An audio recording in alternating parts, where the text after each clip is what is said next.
Hey everyone! Thanks for joining me today as we delve into the fascinating world of marine creatures.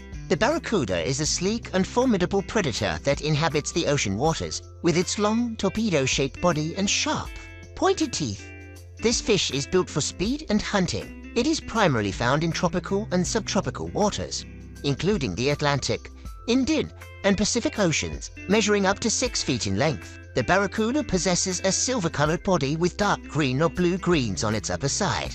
Blending in with the surrounding waters, its slender body is designed for swift swimming, allowing it to reach remarkable speeds of up to 27 miles per hour. One of the most striking features of the barracuda is its sharp dagger-like teeth, located in its powerful jaws. These teeth are designed for one purpose: capturing and seizing prey, with a set of prominent canine-like fangs in the front, complemented by rows of smaller, inwardly curved teeth further back. The barracuda has a fearsome array of weaponry to facilitate its feeding. A voracious predator, the barracuda primarily feeds on smaller fish, but it is known to be opportunistic and will attack anything that appears edible. And within its striking range, it relies on its exceptional speed and agility to chase down its prey, swiftly ambushing them before delivering a rapid series of bites to immobilize or kill them. Despite its predatory nature, the barracuda is not a threat to humans unless provoked or mistaken for food. Its powerful jaws and sharp teeth make it an impressive sight underwater.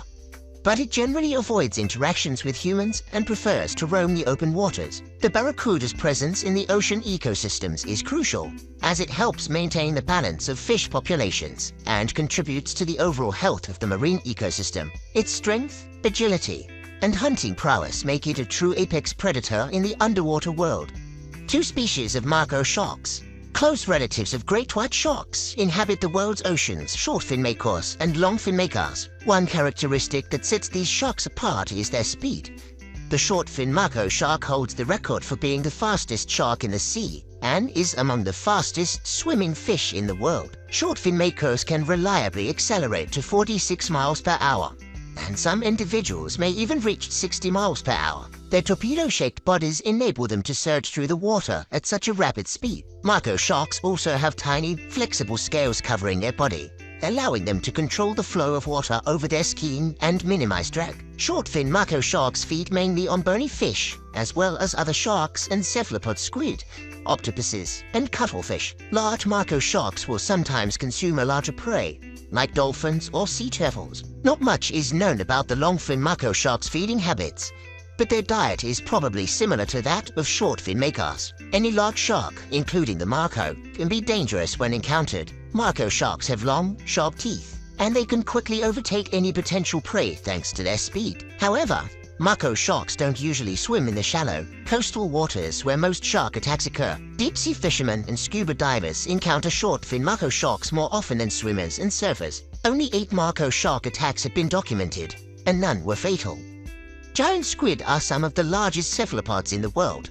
Second only to the colossal squid, these mysterious creatures owe their size to deep-sea living. Scientists aren't quite sure how many species of these squid live in the deep sea, mainly because it is so difficult to study animals in the depths. This species look virtually the same as any other squid except, well, giant. They have a torpedo-shaped body called a mantle that is capped with 2 fins at the top. At the bottom of the mantle they have 8 arms and 2 tentacles that are much longer than the arms. Most of the squid's length consists of arms and tentacles, making them surprisingly light for their size. The arms and tentacles are lined on the inner surface with round suction cups containing serrated tooth, like chitin. These squid feed on deep-sea fish and other species of squid. It is believed they may occasionally cannibalize each other, as fragments of other giant squid beaks have been found in their stomachs. Prey is captured by quickly grabbing it with the 2 long tentacles. It is believed that these squid are solitary, because they are only captured in nets individually. Humans very rarely interact with giant squid,